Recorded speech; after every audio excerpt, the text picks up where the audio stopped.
virtual event, panel discussion Women in Technology. I am Tina Schuster and I'm welcoming you to this evening's presentation, and thank you very much for making the time to join us tonight.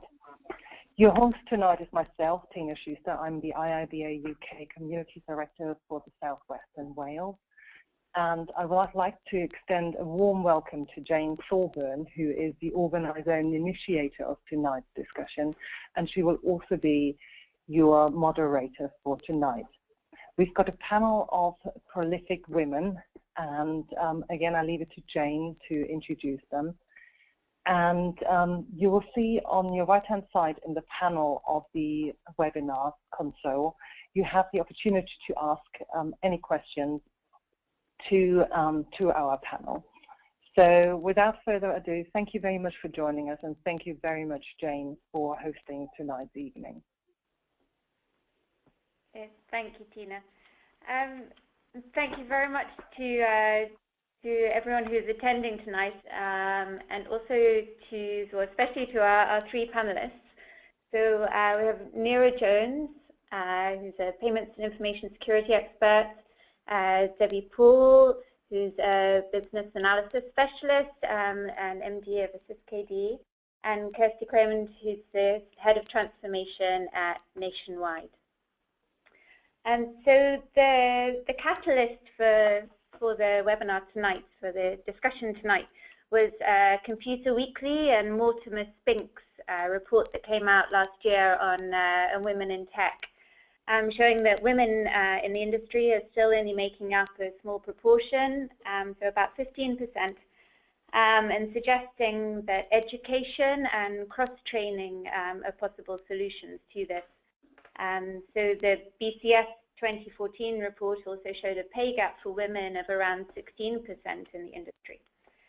So business analysts can enter technology from business or technology from either side, and I'd just like to ask the panelists as we get started to talk a little bit about their backgrounds and their paths to where they are today. So first of all, Debbie, could I ask you? So Debbie is the author of the Business Analysis Bible, as I'm sure a lot of us started off reading this in our careers as BAs. So I wondered, Debbie, if you could talk a little bit about how you got to where you are today and the routes you took, so technology or business, or both. Okay, thank you. I actually started work on the business side of things, but I worked in a government department that was one of the first to have computer systems. And it's not an exaggeration to say that as soon as I came across the computer systems, I knew I wanted to work with IT. And it was a long road in lots of ways, and I actually started in what I'll generally call IT by working on a business change section, and my main role was supporting implementation and setting up systems and hand-holding and things like that. And then I became a systems analyst. And in a way, it was that combination of having dealt with people who were very nervous about technology and then gone into a more technical role afterwards that moved me into business analysis, because business analysis brought a lot of my skills and knowledge together. And I think because of my background, I could also see why it was such an important area within the IT domain. I'd also been involved in training, and so I started doing training as well as part of that, and joined a training company as a director. And for the purposes of this panel, it might be interesting to know that there were 5 directors, and 4 of them were male, but I was the one who's chosen to be the managing director. And I don't know why that is particularly, I can speculate, but it's just interesting that it was felt that a female managing director was not a threat to the men in any way, and a good thing to have. And I've been the MD now for about 7 years. Great, thank you. It's good to hear as a start like that. I just when you were talking about being nervous about technology, and I wondered whether there's some research talking about how women tend to slightly but consistently underestimate their abilities, and men tend to slightly but consistently overestimate their abilities and how well they do. And I just wondered, in that, sort of being nervous about technology, do you see a difference? Have you noticed a difference qualitatively between the genders? I think you can see a difference sometimes, yes. I think sometimes it's probably more prevalent that women feel more nervous about things they don't understand because they think they're not going to be able to understand them. I think it's a generalization, but I think as a generalization, it's certainly something I've seen. Thank you. I think we're going to come back later and some of the questions. Thank you very much for sending in questions if you're attending. And if you have more as we go through, please do send in. Kirsty, could I ask you, so Kirsty is the head of transformation planning at Nationwide, who heading up program and project management, portfolio planning and change. Kirsty, could I ask you to talk a little bit about how you've come through the business and IT side? Yes, thank you, Jane. I think it's fairly safe to say I've had quite a wobbly path through my career. So I started about 25 years ago, actually, in marketing. I had from school a background in languages rather than IT, so I was a linguist. I went into marketing, and then it was actually whilst I was in marketing that in the company I was working in, which was in the travel industry, there was an opportunity to move into IT, completely retrain in an IT discipline. And I saw that as a much better career opportunity for me than the role that I was in marketing. And there was something about the fact that we were all in it together, so we were all inexperienced in IT and we were all going to be trained together, that made it a fairly safe move for me. I have to say it certainly wasn't on my career path at the time. But I went into, as I say, I went into IT, I went into deep and dark assembler coding, loved every minute of it, and actually found that coding is not that dissimilar to modern languages or foreign languages. I did Russian at university, so there's not much difference actually. And then from being a developer, I moved into analysis and project management, and have gradually sort of progressed through the project management discipline, and really always sought opportunities to help progress. And what I'm finding now in my current role, where, as you said earlier, I run Nationwide's portfolio of projects, the value that I've got from having that technical background means that I can empathise both with project managers in terms of the challenges that they face, but also when we have deep technical problems, I can still understand a fair bit about what those problems are, and help to facilitate conversations to get around them. So it certainly wasn't a career path that I thought I was going to take when I set out, but I haven't regretted 1 minute of it. Great, thank you. And the point around empathizing, when I've been talking about this discussion tonight, I've heard sort of feedback on women being more empathetic than men. Is that something that you think is, that from your point of view, is true, or is it a stereotype, and is it something that is useful? In my personal experience, I think it's a bit of a stereotype actually. I've been fortunate enough to work in organisations where I've actually not come across massive amounts of very explicit discrimination or sort of gender stereotypes. And I've come across a lot of men who are extremely empathetic and a lot of women who are not at all. So I wonder whether that's maybe something we need to investigate further as women, about whether it's a myth that we need to bust or whether it's factually correct. It's just in my personal experience, I found it to be relatively balanced between men and women. Yeah. Okay, we'll talk a little bit about stereotypes and how they might hold us back, or that might be a barrier later. Thank you. And so Neera is an expert in cybersecurity, is a member of the Info Security Hall of Fame, and has expertise in financial services and payments as well. Welcome, Neera. Just Neera, I wondered if you could talk us through a little bit as well your background and your path to where you are, to the Hall of Fame. Yeah, absolutely. I actually I fell in technology from an early age. I didn't set out to study technology of any kind. I actually started to study medicine because I wanted to be a surgeon.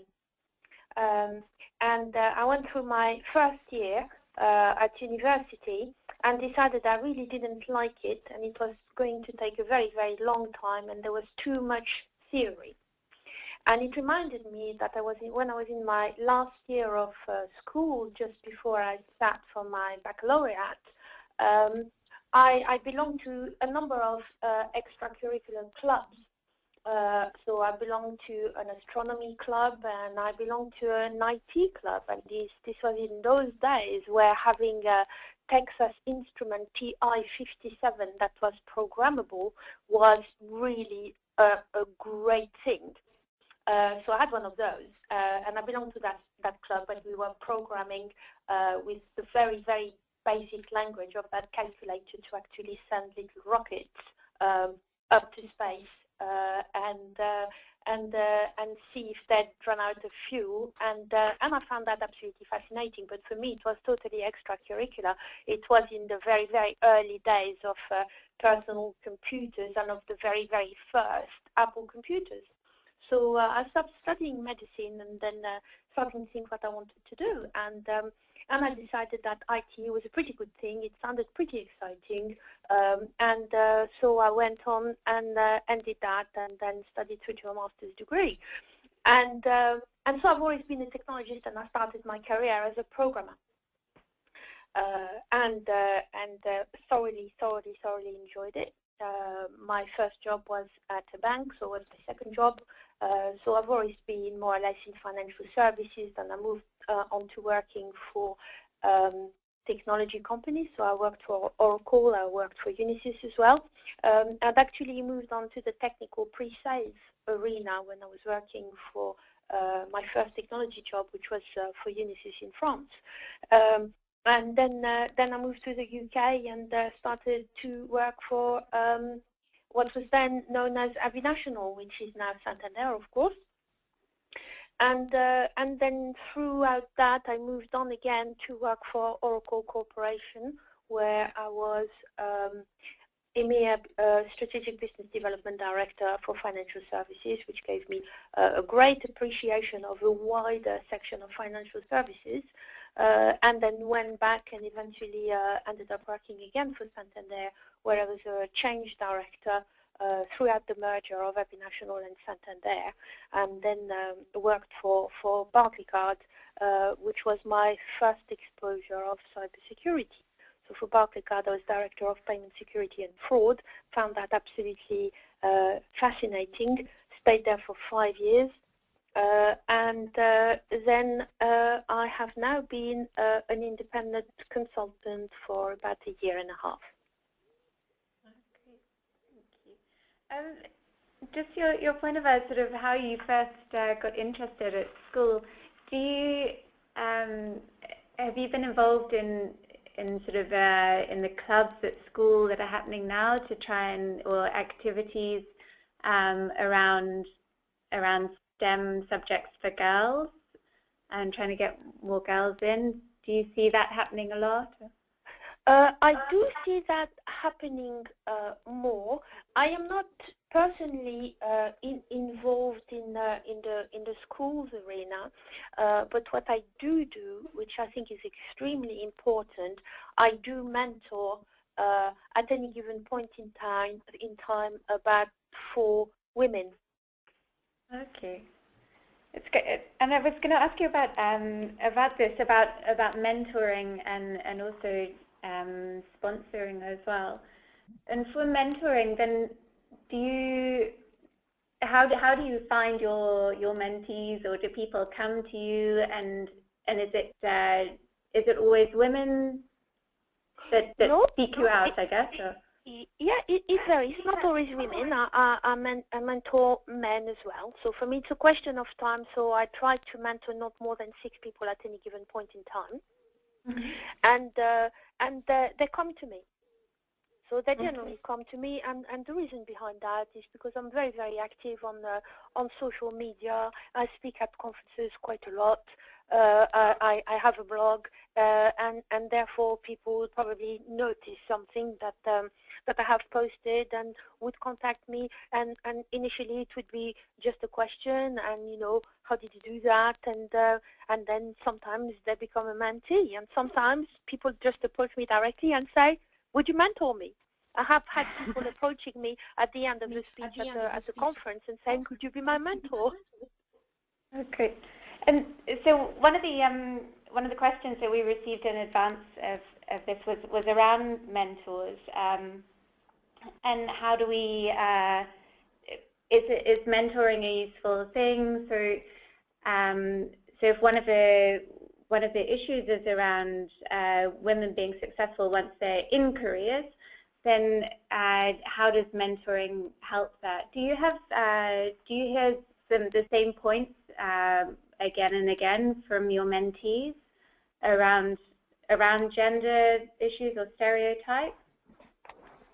I do actually, but I have to say equally for the men and the women I mentor, the issues are roughly the same. And they're around wanting to progress in their careers and having aspiration and being unable to break some barriers, whatever those barriers may be. And generally, I find with my mentees is that it is a question of self-confidence. And is that the same? Do you come across that that's different between men and women, or it's across the board? It is across the board. For those that, certainly in my experience, for the people I mentor, it is a question of self-confidence and also a sort of a misunderstanding of what is required to progress and reach a given aim. Given aim may not always be career progression. It may be fulfillment. Could I just ask Debbie and then Kirsty, is that the same? Do you mentor? Do you find this the same for Debbie? I do mentor. If somebody asks me to mentor them, which they do from time to time, and the same as Neera, as long as there aren't too many people at the same time, I'm always very happy to do it. But just to pick up on a point that she just made, my take is exactly that. I try to help people to develop skills and to develop themselves as people in their profession, rather than aim for positions or something like that. And I think that way people can do it at their own pace, and therefore they can gain in confidence in actually going down that route. And I find that that's something that can be very beneficial for me and for the person who I'm mentoring. And it can be on a whole range of things. Somebody actually asked me yesterday if I would be prepared to mentor her as a speaker, and I'm always happy to do that as long as I have time. Okay. And the same for you? You see the same issues for male and female mentees, or do you see different issues or around fulfillment as well? It's very interesting you ask that, because I was thinking of a couple of people who I have mentored for maybe different reasons, and actually, and this sounds very, very, it's a very generalist point, but I have found with a couple of men that they think they know it before they do sometimes. And I think that attitude sometimes doesn't actually help progression and development. Whereas I have to say, all of the women I've worked with have been much more keen to listen and learn, but that could just be the sample that I've been involved with. Yeah, I think it's it's maybe borne out by the research and the feeling of or the research saying that that men tend to sort of consistently slightly overrate where they are and their performance versus women. So it might be to do with that. Yes, the particular examples I'm thinking of, yes, very much so. But I think it's interesting as well because, you know, it's people, isn't it? If you're having a conversation with somebody and you're trying to help them and they're not really listening because when you're speaking what they're hearing is in their head that they can actually do it, then actually they're never going to progress, are they? And I think that's a personal attribute of some people, whereas most of the people I've mentored, you know, it's been a very good conversation with listening, and therefore development takes place. And probably an essential BA skill as well. Absolutely. Kirsty, do you mentor, or have you had a mentor? Well, both. So I have had a mentor and I do mentor. I've got normally sort of about normally three maximum at any one time. And it's been a mix of men and women. I mean, I've probably been mentoring for about 15 years, and over that time I would say, and this is quite a big generalisation, so I have to be careful what I say, but I have found that men tend to come to me for mentoring because they've been put in, somebody's told them to. So Kirsty would be a good mentor for this, whereas women have tended to seek me out. Now that is a big generalisation, but I do sometimes in a mentoring relationship. In fact, typically when we start off, is question the motivation behind it, because some are not really wanting a mentor; they're wanting an advocate and somebody that's going to help them be their advocate and enable them to progress in the organisation. And whereas others are, as much as Nura had said earlier on, you know, quite a few will come because there's something about their self-confidence, and I found that equally in men and women actually. It's normally about something to do with their confidence rather than necessarily how do I get to the next stage in my career. And I've had experience of being mentored as well. I think the interesting thing I found is that you can learn as much from people below you organisationally as well as above you. So I think that there seems to be an assumption that a mentor is going to be somebody more senior than you because they've got lots of experience. But actually I found with my own personal experience that I looked to my peer group and people in my own team to help me develop. So in a way I actually seek out unofficially people within my own team to help me with mentoring. Okay, and just on the point around that Debbie was making as well earlier around fulfillment and what you want to get out of your career, I guess your aspirations. And one of the points that's come up quite a lot is that around career breaks. And for women, and that this is maybe something that's stopping women getting into leadership roles, is around career breaks and how that works. And Sheryl Sandberg talks about it in Lean In as well. And I was wondering, just for your opinion on that, and how mentoring, or is that something that might help for career breaks and for planning? And if you see that as being a barrier for women to progress. I don't see career breaks as being a barrier for women to progress. I mean, my career break was effectively having 2 children. So I've experienced taking time out of work. I didn't find that it was a massive barrier when I came back in. But I think that's more about how you approach it and how you stay in touch and keep abreast of what's going on.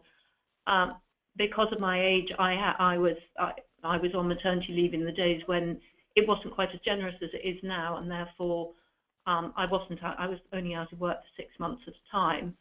But I didn't find, and nor do I see with people in my own organisation and in my own team who've gone off on career breaks, they've been able to, if they have the talent and the capability and they drive, when they come back into the organisation, I've actually almost seen a more rapid growth in them, because they're really wanting to prove themselves when they come back in.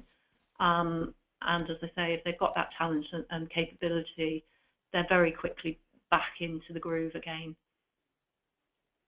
So it might be that there's an expectation, do you think, that is holding people back, that it isn't borne out? I think it's another one of these myths that if you go off on a career break, that's the end of your career. And I'm absolutely sure that there will be cases where, because people will have experienced that. I would just say that's not something that I have personally experienced, and maybe unfortunate Nationwide is an enlightened organisation, and therefore we do everything that we can to encourage people to take career breaks if it's the right thing for them, and then put a lot of effort into bringing them back into the organisation as well and getting them productive again. So I do think it is something that maybe we are making too much of and worrying about too much. Okay, Neera, is that something that you see? You've sort of worked a lot in the financial sectors. Is that something that you would have seen as well for people that you've worked with? Or? Very similarly, it is actually not something I've experienced personally, but then again, very similarly also, I had my daughter when maternity leave was very short, so I wasn't out of work for very long at all, and therefore I haven't experienced any sort of problem due to maternity break. Mm-hmm. In my corporate life, when I had a large team, both at ABN National and then Santander and then Barclaycard, it's certainly not something I have seen or experienced. The organisation have been very supportive of women in that context. Okay. And Debbie, the same for you? I think it was slightly different for me because when I had my children, I'd been working for a company for 1 year and 11 months, and you had to be an employee for 2 years to get maternity leave.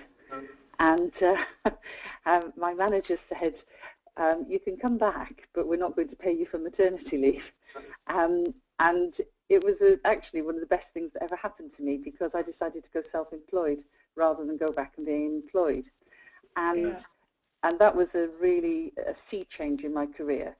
And what I did was I decided to adopt the sort of portfolio approach to my career at that point, and did different things all within the IT sphere.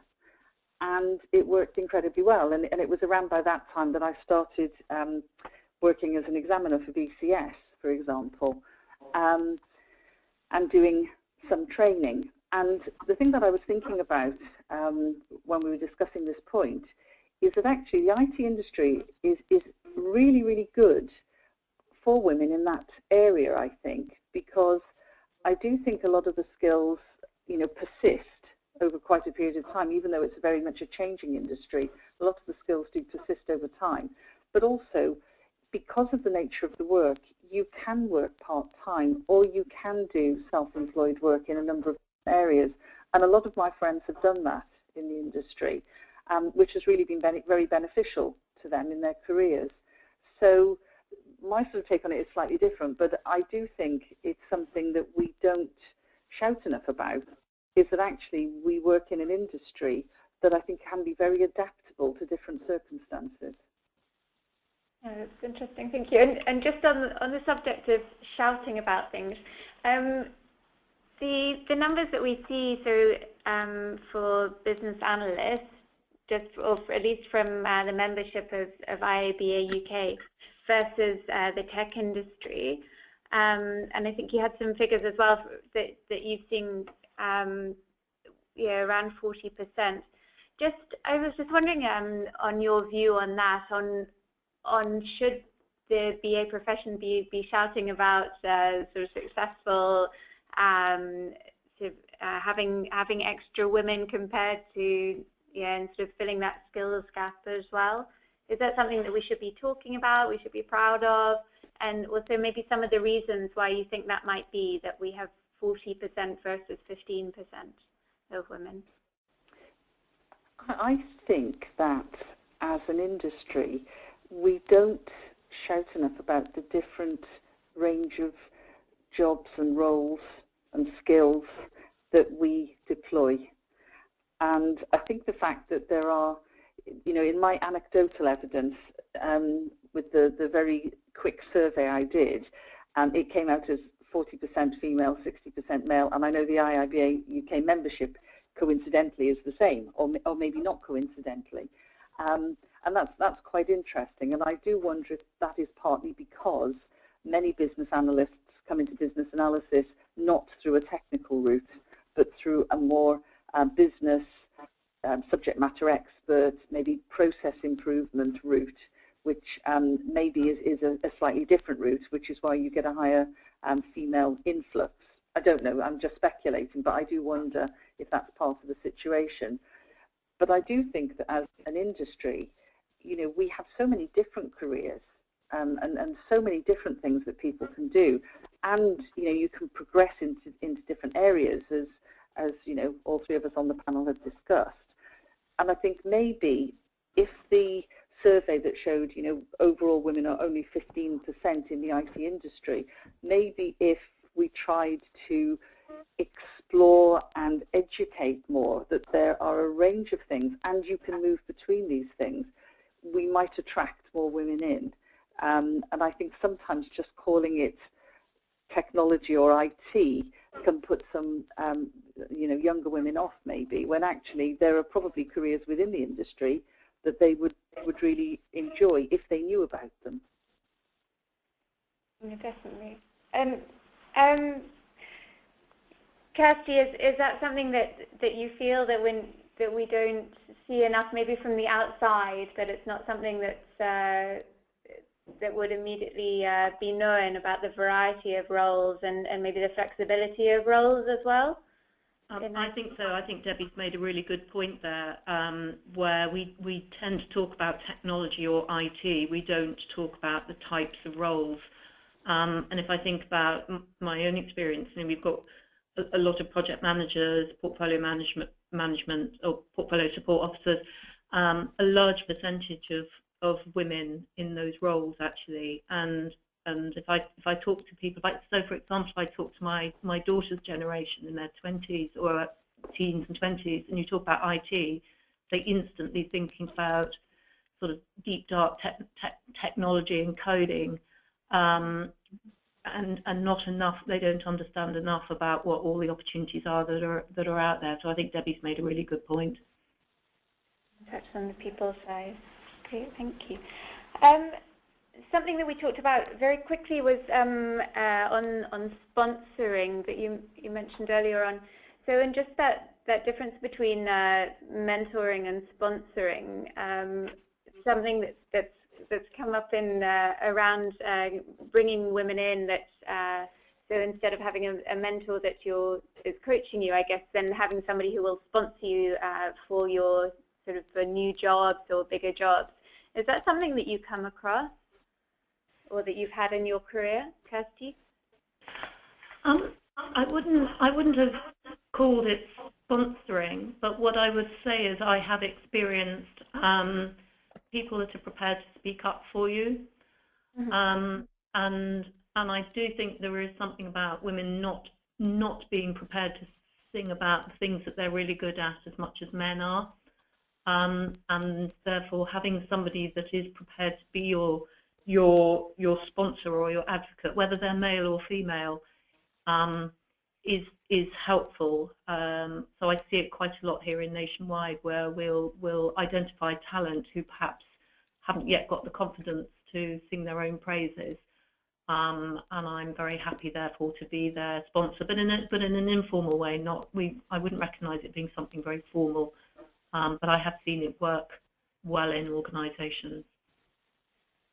And Neera, have you seen sponsorship at work, or have you been a sponsor or been sponsored in a formal or informal way? Absolutely, both, and like Debbie and Kirsty, I would not necessarily have called it sponsoring. I mean, I put that under the general sort of term of building relationships and networking, because one has to be very conscious of their own skills and what they're trying to achieve. And if you want an idea to get through a project, then essentially the first thing you're going to do once you're clear in your mind what you're trying to achieve is try to lobby the people that have more influence than you and explain to them what you're trying to achieve and convince them. And once they're convinced, they will actually help you. So, and I've been on both sides. So I've been on the side of, let's say, sponsoring someone, and I have been sponsored myself. It's a very different thing from mentoring. I mean, myself, I have 4 mentors, really in different fields, for their skills, and because I admire those people, and they have something of value which I aspire to. So I just wanted to stress again the importance of mentors, and that you need to have several in various areas, not necessarily within your own organization or within your own field, but because of something that you admire in them. Yeah, and we just had a question about that actually from one of the attendees saying, do we need to find mentors in our own field? So that's great, thank you. So and Debbie, just quickly from you, have you seen sponsoring at work, and whether it's called sponsoring or not? Is that something that you see, or and to Kirsty's point about sort of women maybe not shouting about their good points as much as men? I think from my perspective, it's something I've always tried to do, because you do work with some people, and you know, sometimes they are men, sometimes they're women, although I think in my career it has been far more women, where you've thought, you know, this person really has some ability, and if I can suggest that maybe they try something or they move in a particular direction, that might help them get the confidence to actually feel that somebody is championing them.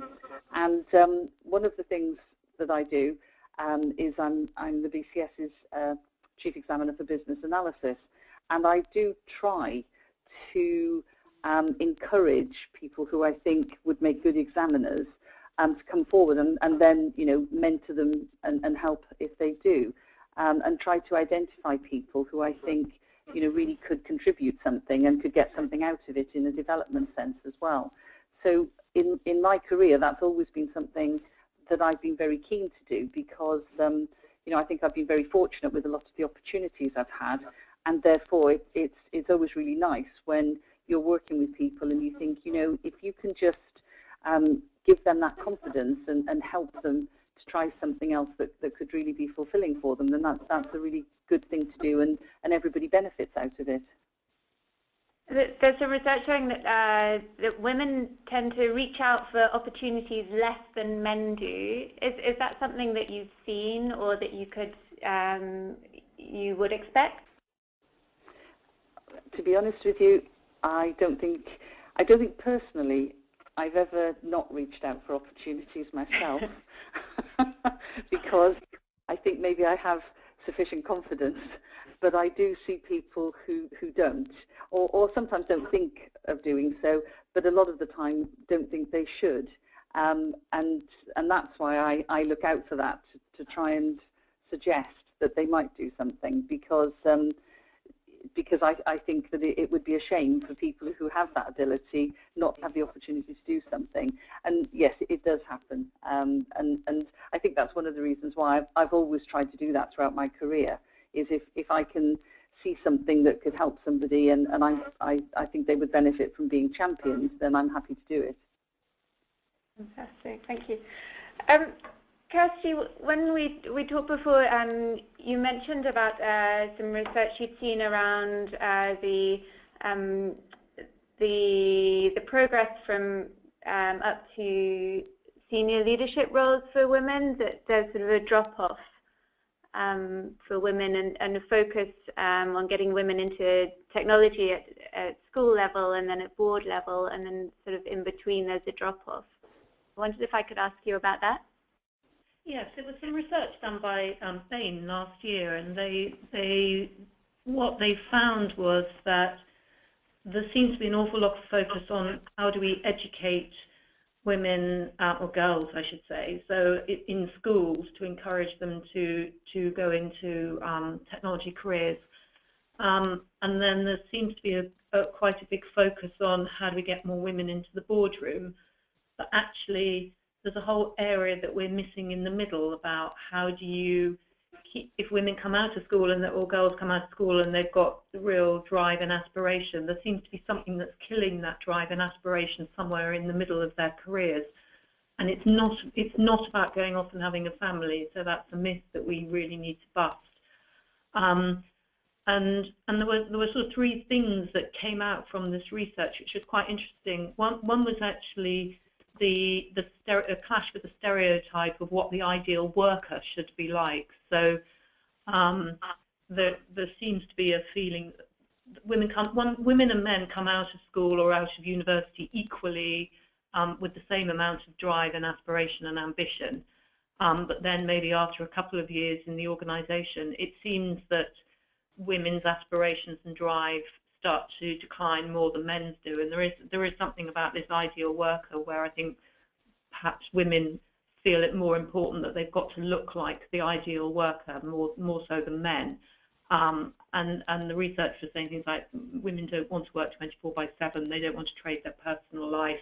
There's a perception that if you work long hours and you keep a high profile, that's how you get promoted.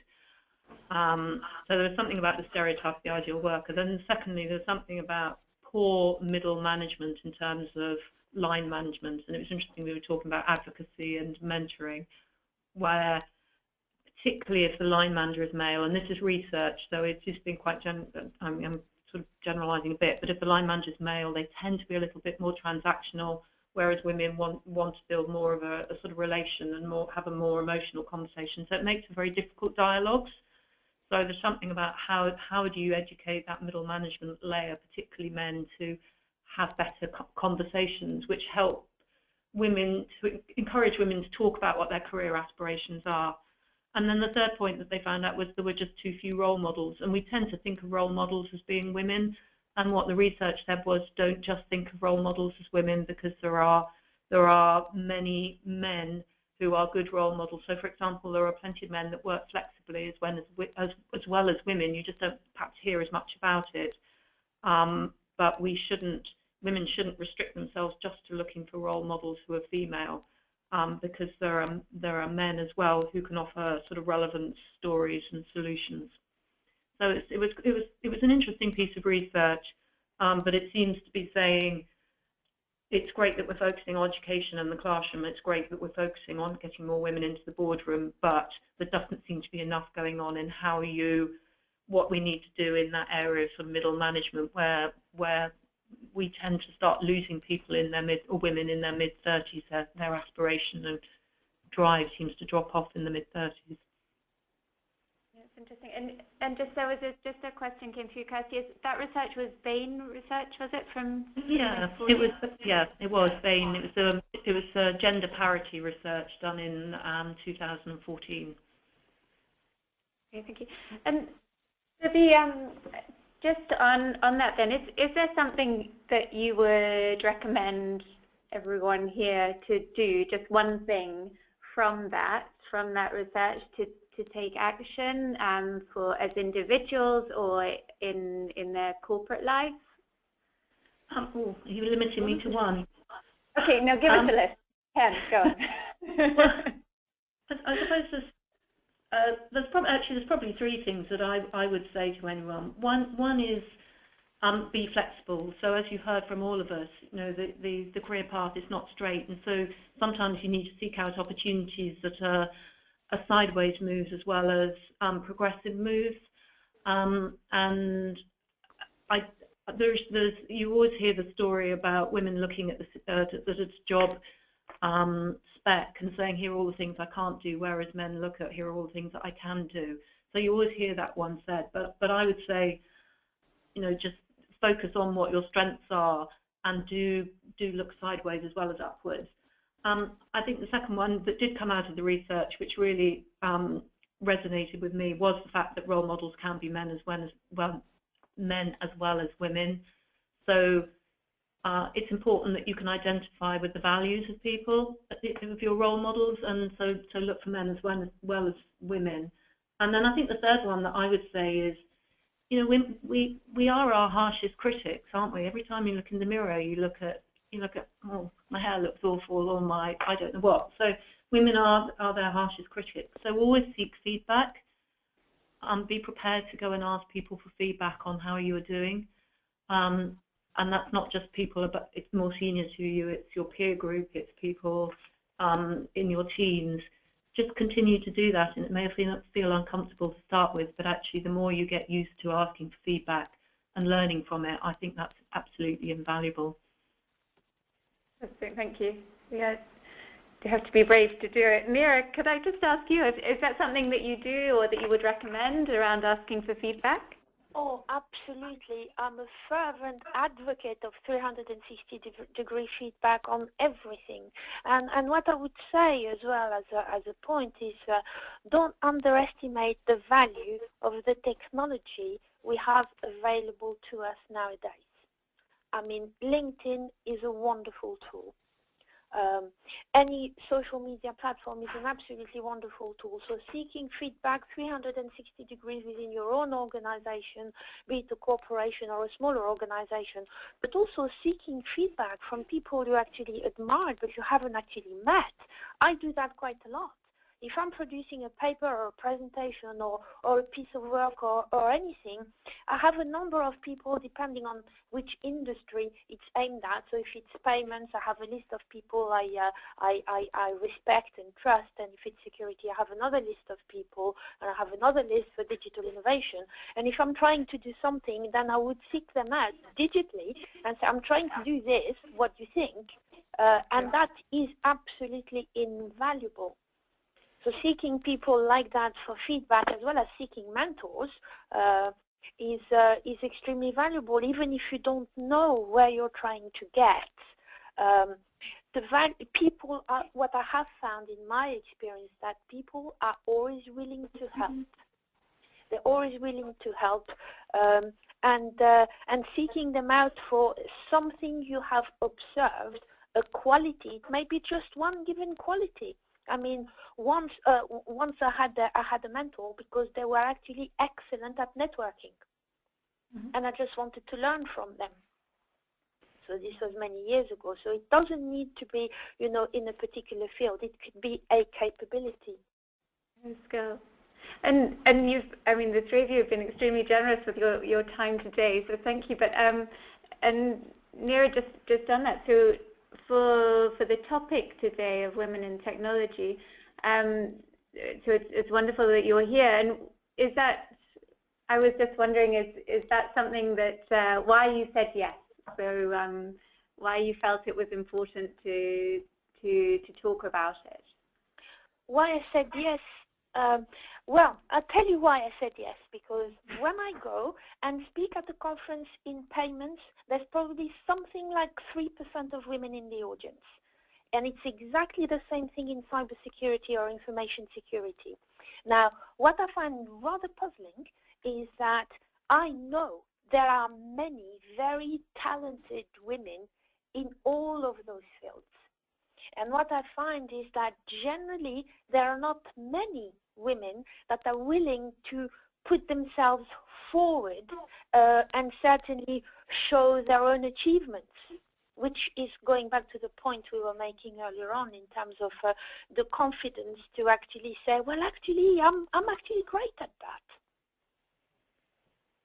So if you wanted people here to go away and do one thing differently tomorrow, or three things, what would you like?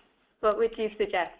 I would like more to see more women pushing themselves forward and certainly blowing their own trumpet. I do say that to men as well. Okay, thank you. And Debbie, for you, what would you like to see changing? I think, and this probably reflects my career in sort of training and learning and development and things like that, but I do see a lot of people who worry they can't learn something, and they worry that something's too difficult for them. And you do see that in the IT industry a lot, because there are some, quite tricky things to learn. And the thing that I always think is that, firstly, you should believe that if you keep trying, you will get there. And secondly, that if you give yourself time to think and to reflect and to try things out and to take feedback, which I absolutely agree with what Neera said, and take small steps and just keep going, you will get there. And I think sometimes people shy away because they think it's too difficult, I'm never going to get there. And actually, just giving yourself time and believing that you will be able to crack this, it's amazing how often you can. Fantastic, thank you. And just quickly, Debbie, for you as well, I know when we were talking just before we started, and you said it was the subject was important, so that was why you would do a webinar. And I was just wondering again why this is important to you, and why you think it's worth talking about for BAs. I think to be honest, to me it's an important subject because throughout my career, I've been in so many different positions where I've been in a female minority, and often the only female. So many meetings, so many different panels or committees where I'm the only woman, and that just happens so often. And on the other side of that, I know so many women who are so talented. And so to me, I think it's just a really important subject, because I do agree with a lot of the rest of the panel on this. There is a sense of not sufficient confidence, I think, sometimes, and almost that's all it is. And so to me, it's a very, very important subject. And I think, with that bit extra self-belief, actually, we really could get a much bigger proportion of women, and I wouldn't go to so many meetings and be the only one there. Great, thank you. Neera, just on your 3% or your 97% of men that you see, what do you think is there a perception of women in the industry? Is there a stereotype that you hear or that you're aware of, or are there so few people that it's just individuals? I don't think, I certainly don't hear anything in terms of stereotypes regarding women. As I say, I know a large number of very talented women in the industries I operate in. It seems to be in the technology space in general more male dominated, purely because men are more outwardly present and more willing to be seen out there than perhaps women are. And just something else that there's some work on success and likability, so that success and likability are positively correlated in perceptions of men in business, but negatively correlated for women. So there's sort of words about the use of the word bossy for women in leadership roles. It's not there for men, that it's seen as a positive. And Kirsty, I wondered if that's something that resonated with you, that you hear, or that you think is a barrier? Again, I think this could be a myth that we should bust. I mean, it's human nature to want to be liked at all times, isn't it? I've seen plenty of men who I would call bossy, and I've seen plenty of women that I would call bossy, and their behaviours are pretty much the same. So it's not that, you know, ambitious women seem to be bossy, but ambitious men are not. So I haven't really experienced that, and actually probably the reverse. And maybe I've just been very fortunate that, you know, I've seen some men whose behaviours are actually appalling and have been called up for it. So they have no worry about whether they're liked or not, but their behaviours are not good, and they have been called out for it. I do think perhaps we are we try a bit harder to be liked, but I think in my experience, I think sometimes it's about how you deliver the message. So sometimes you have to say something that is going to be controversial, or you have to do things that may be perceived to be you know, ambitious or aggressive or something. And I think it's sometimes about how you go about doing that, and if you do it with integrity, then you know, that perception of being bossy or aggressive or whatever goes away. So I would say, as I said, it's human nature to want to be liked, but I see it equally in men and women, actually, that men try just as hard to be liked as women do. So I think maybe it's a myth. Okay, that's good. Thank you. And Debbie, just the same for you about the holding integrity as we have those hard discussions? Yes, it's interesting. Just going back on something Kirsty said, I absolutely agree with her. I think the needing to be liked syndrome, I see equally between men and women, and I think it's a myth that it is women who are much keener to be liked, because throughout my career I have met various people who really do want that, and it splits across the gender almost equally if I think back. So I think in terms of that sense of wanting to please and all that, I don't think we can say that is purely something in the female camp. I think also in terms of you know, some of the terminology that can be used around women, you know, like the word bossy does tend to be levied at women more than men, but the behaviours aren't necessarily more prevalent in women than men. And I think that again is something that is possibly just because the label is there rather than distinguishing the behaviour, which I think is a different thing. Fantastic. So, well, we're coming to the end of the hour. Thank you so much to everyone, and I certainly have feel completely inspired by this, and also yeah, ready to go out and look for role models where I maybe wouldn't have looked before, and shout about my strengths. So thank you so much to all three of you, so to Debbie Paul, Kirsty Cromond and Nira Jones. Really appreciate your time. Thank you. Thank you. Thank you. Bye-bye. Bye. Bye.